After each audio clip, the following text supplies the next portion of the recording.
ಜಿಲ್ಲಾ ಪಂಚಾಯತ್ ಮಾಜಿ ಸದಸ್ಯ ಮತ್ತು ಬಿಜೆಪಿ ಜಿಲ್ಲಾ ಉಪಾಧ್ಯಕ್ಷ ಹಾಗೂ ಯಲಬುರ್ಗಾ ತಾಲೂಕಿನ ಯುವ ನಾಯಕ ಅರವಿಂದ ಗೌಡ ಶಿವಶರಣಪ್ಪ ಗೌಡ ಪಾಟೀಲ್ ಅವರ ಅಭಿಮಾನಿ ಬಳಗದಿಂದ ತಾಲೂಕಿನ ಮುರಡಿ ಗ್ರಾಮದ ಶ್ರೀ ಬಸವಣ್ಣ ಮತ್ತು ಶ್ರೀ ಶರಣಬಸವ ದೇವರಿಗೆ ವಿಶೇಷ ಪೂಜೆ ನೆರವೇರಿಸಿದರು. ಗ್ರಾಮದ ವಾಲ್ಮೀಕಿ ಮತ್ತು ಬಿಆರ್ ಅಂಬೇಡ್ಕರ್ ವೃತ್ತಕ್ಕೆ ಮಾಲಾರ್ಪಣೆ ಮಾಡಿದ ಅರವಿಂದ ಗೌಡ ಪಾಟೀಲ್ ಅವರು ತಮ್ಮ ಅಪಾರ ಅಭಿಮಾನಿಗಳೊಂದಿಗೆ ಗ್ರಾಮದ ಬಸವಣ್ಣ ಮತ್ತು ಶರಣಬಸವೇಶ್ವರ ದೇವರ ಪೂಜೆ ಮತ್ತು ಅಭಿಷೇಕದಲ್ಲಿ ಪಾಲ್ಗೊಂಡರು. ಈ ಸಂದರ್ಭದಲ್ಲಿ ಮಾತನಾಡಿದ ಅವರು, ಇಂದಿನ ಮುರಡಿ ಗ್ರಾಮದ ಅಭಿಮಾನಿಗಳು ಆತ್ಮೀಯರು ಪೂಜೆ ಅಭಿಷೇಕ ಹಮ್ಮಿಕೊಂಡಿದ್ದು ಸಂತಸ ತಂದಿತು. ಮೊದಲಿನಿಂದಲೂ ನಮ್ಮ ಕುಟುಂಬವು ಈ ಭಾಗದ ಎಲ್ಲಾ ಸಮಾಜದ ಜನಸಾಮಾನ್ಯರೊಂದಿಗೆ ಉತ್ತಮ ಬಾಂಧವ್ಯ ಒಡನಾಟ ಹೊಂದಿದೆ. ಅವರ ಅಭಿಮಾನಿ ಪ್ರೀತಿಗೆ ಯಾವತ್ತೂ ಅವರ ಪರವಾಗಿ ನಿಲ್ಲುತ್ತೇನೆ. ಮಾಜಿ ಶಾಸಕರಾದ ಶಿವ ಶರಣಪ್ಪ ಗೌಡ ಪಾಟೀಲ್ ಅವರು ತಮ್ಮ ಆಡಳಿತ ಅವಧಿಯಲ್ಲಿ ಮಾಡಿದ ರಸ್ತೆ, ಗಂಗಾ ಕಲ್ಯಾಣ ಯೋಜನೆ, ಆಶ್ರಯ ಯೋಜನೆ ಸೇರಿದಂತೆ ಅನೇಕ ಸಾಮಾಜಿಕ ಅಭಿವೃದ್ಧಿ ಕಾರ್ಯಗಳನ್ನು ಜನತೆ ಈಗಲೂ ಕೊಂಡಾಡುತ್ತಾರೆ ಎಂದರು. ದೇವರಲ್ಲಿ ನಮಸ್ಕರಿಸುತ್ತಾ, ಅದೇ ತರವಾಗಿ ಮಾರುತೇಶ್ವರ ದೇವರಲ್ಲಿ ನಮಸ್ಕರಿಸುತ್ತಾ, ದ್ಯಾಮಮ್ಮ ದೇವರ ಗುಡಿಯಲ್ಲಿ ಈಗ ತರ ಪೂಜೆ ಮುಗಿಸುವುದು ಆ ದೇವರಲ್ಲಿ ಕೂಡ ನೆನೆಸುತ್ತಾ, ಮತ್ತು ಮುರಡಿ ಗ್ರಾಮದ ವಿಶೇಷವಾಗಿ ಒಂದು ತಿಂಗಳಿಂದ ಇಲ್ಲಿರುವಂತ ಎಲ್ಲ ಹಿರಿಯರು ಇವತ್ತು ಬಸವರು ಎಲ್ಲರೂ ಕುಳ್ಕೊಂಡು ಇಲ್ಲ ನಮ್ಮ ಊರಲ್ಲಿ ಪೂಜೆ ಮಾಡ್ತೀವಿ ಬರ್ಬೇಕಂತ ಅಂದಾಗ ಮತ್ತು ವಿಶೇಷವಾಗಿ ಸೋಮವಾರ ದಿವಸ ಇವತ್ತು ಬಸವಣ್ಣ ದೇವರಲ್ಲಿ ಅಭಿಷೇಕ ಮಾಡಿಸೋದ್ರ ಮುಖಾಂತರ ಇವತ್ತು ವಾಲ್ಮೀಕಿ ಸರ್ಕಲ್ ಇರ್ಬೋದು, ಇವತ್ತು ಅಂಬೇಡ್ಕರ್ ಸರ್ಕಲ್ ಇರ್ಬೋದು, ಮಾಲಾರ್ಪಣೆ ಮಾಡ್ಕೊಂಡು ಬಂದು ಇವತ್ತು ಈ ಊರಿನ ಎಲ್ಲ ಹಿರಿಯರು ಇವತ್ತು ಅವರಿವರೆಲ್ಲದೆ ಎಲ್ಲ ಗ್ರಾಮ ಪಂಚಾಯತಿ ಅಧ್ಯಕ್ಷರು, ಸದಸ್ಯರು, ಇಲ್ಲಿರುವಂತ ಯಲ್ಲಪ್ಪ ಕವಳದವ್ರು ಇರ್ಬೋದು, ಹನುಮಗೌಡರು ಇರ್ಬೋದು, ಸಂಗಪ್ಪ ಅವರು ಇರ್ಬೋದು, ಎಲ್ಲ ಊರಿನ ಹಿರಿಯರು ಇವತ್ತು ಬಹಳ ಅದ್ದೂರಿಂದ ಸ್ವಾಗತ ಮಾಡ್ಕೊಂಡು ನಾನು ಬಹಳ ಕೃತಜ್ಞವಾಗಿರ್ತೇನೆ. ಇವತ್ತು ಈ ಊರು ನನಗೆ ಬೇರೆ ಊರಲ್ಲ, ಇವತ್ತು ಹುಣಸಾ ಗ್ರಾಮ ಮುರಡಿ ಗ್ರಾಮ ಅಂದ್ರ ಒಂದೇ ಊರಿದ್ದಂಗೆ ನಾ ಈ ಊರಲ್ಲಿ ಬಹಳ ಸಣ್ಣವನಿದ್ದಾಗ ಬಹಳ ಈ ಊರಿನ ಎಲ್ಲ ಹಿರಿಯರು ಬಹಳ ಪ್ರೀತಿಯಿಂದ ಕಾಣ್ತಾ ಇದ್ರು.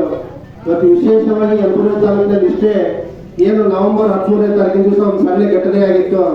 ಅವಾಗ ನಮ್ಮ ಮೇಲೆ ಕೇಸ್ ಆಗಿತ್ತು, ಅಟ್ರಾಸಿಟಿ ಕೇಸ್ ಆಗಿತ್ತು. ಯಾವುದೋ ಒಂದು ಅಚಾನಕ್ ಕಾರಣದಿಂದ ಇವತ್ತು ಆ ಕೇಸು ಕೋರ್ಟ್ನಲ್ಲಿ ಇದ್ದಾಗ ಎಲ್ಲ ಕೇಸ್ ಕೂಡ ವಜಾ ಆಗಿದ್ದಾವೆ. ಇವತ್ತು ದಿವಸ ಏನೋ ರಿಜೆಕ್ಟ್ ಆಗಿದ್ದಾವೆ.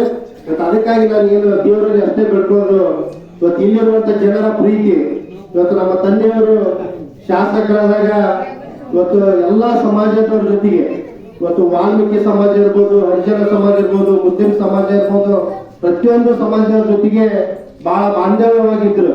ಇವತ್ತು ಅದೇ ತರನಾಗಿ ನಾ ಪ್ರತಿಯೊಂದು ಊರಲ್ಲಿ ಹೋದ್ರು ಕೂಡ ಅದೇನು ಮೊದಲಿಂದ ನಮ್ಮ ಪ್ರೀತಿ ಇತ್ತು, ಇನ್ನೂ ಇವತ್ತಿಗೆ ಕಮ್ಮಿ ಆಗಿಲ್ಲ. ಆ ಪ್ರೀತಿಗೆ ನಾನು ಯಾವಾಗಲೂ ಚಿರಋಣಿಯಾಗಿರ್ತೇನೆ. ಇವತ್ತಿನ ಮಣಿಕರು ಇರ್ಬೋದು, ವಾದಿವಚನ ಇರ್ಬೋದು, ಇನ್ನುಳಿದಂತೆ ಎಲ್ಲ ಪತ್ರಿಕಾ ಮಾಧ್ಯಮದವರು ಪಾಪ ಎಲ್ಲರೂ ಕೂಡಿ ಒಂದು ದೇವಸ್ಥಾನಕ್ಕೆ ನಾವು ಪೂಜೆ ಮಾಡಿಕೊಟ್ಟು ಅಂದಾಗ ಎಲ್ಲರ ನಮ್ಮ ಪ್ರೀತಿಗೆ ಅವರು ಕೂಡ ಬಂದಿದ್ದಾರೆ. ಪತ್ರಿಕಾ ಮಾಧ್ಯಮದವರು ಕೂಡ ನಾನು ಕೃತಜ್ಞತೆಯನ್ನು ಸಲ್ಲಿಸ್ತಾ, ಇವತ್ತು ವಿಶೇಷವಾಗಿ ಈ ಮಸಾಲಿ ಭಾಗದಲ್ಲಿ ಇವತ್ತು ಏನು ನಮ್ಮ ತಂದೆಯವರು ಶಾಸಕರಾಗಿದ್ದಾಗ ಅವತ್ತು ಕೆಲಸ ಮಾಡಿರೋದು ಇವತ್ತಿಗೂ ನೆಲೆಸ್ತಾ ಇರ್ತಾರೆ.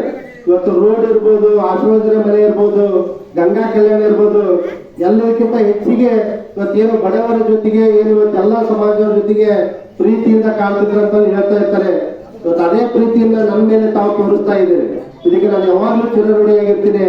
ಮುಂದೆ ಬರುವಂತ ದಿನಗಳಲ್ಲಿ ಮಳೆ ಬೆಳೆ ಎಲ್ಲರಿಗೂ ಒಳ್ಳೇದಾಗ್ಲಿ, ಇವತ್ತು ಎಲ್ಲರೂ ಒಳ್ಳೇದಾಗಿರುವಂತ ಹೇಳ್ತಾ ಇವತ್ತು ಇಲ್ಲಿರುವಂತ ಎಲ್ಲ ಮುರಡಿ ಗ್ರಾಮದ ಎಲ್ಲ ಗುರು ಹಿರಿಯರಿಗೆ ಇವತ್ತು ಯುವಕರ ಒಂದು ಏನು ಪಡೆಯಿದೆ, ಇವತ್ತು ಆ ಯುವಕರಿಗೂ ಕೂಡ ನನ್ನ ಕೃತಜ್ಞತೆ ಸಲ್ಲಿಸುವ ಮುಖಾಂತರ ಇವತ್ತು ಇಲ್ಲಿ ಬಂದಿರುವಂತ ಎಲ್ಲ ಬೇವೂರು ಗ್ರಾಮದಲ್ಲಿರ್ಬೋದು, ಕೆಂಪಳ್ಳಿ ಇರ್ಬೋದು, ಹುಣಸಾ ಗ್ರಾಮದಲ್ಲಿರ್ಬೋದು, ಎಲ್ಲ ಗುರಿಯರಿಗೂ ನಾನು ಅಭಿನಂದನೆ ಹೇಳ್ತಾ ಇವತ್ತು ನನಗೆ ಇಲ್ಲಿ ಮಾತಾಡಿಸಿ ಅವಕಾಶ ಮಾಡಿಕೊಟ್ಟಂತ ಎಲ್ಲರಿಗೂ ಧನ್ಯವಾದಗಳು. ವರದಿ ಈರಯ್ಯ, ಕುರ್ತಕೋಟಿ, ಮೀಡಿಯಾ ನೆಟ್ವರ್ಕ್ ಕನ್ನಡ, ಕೊಪ್ಪಳ.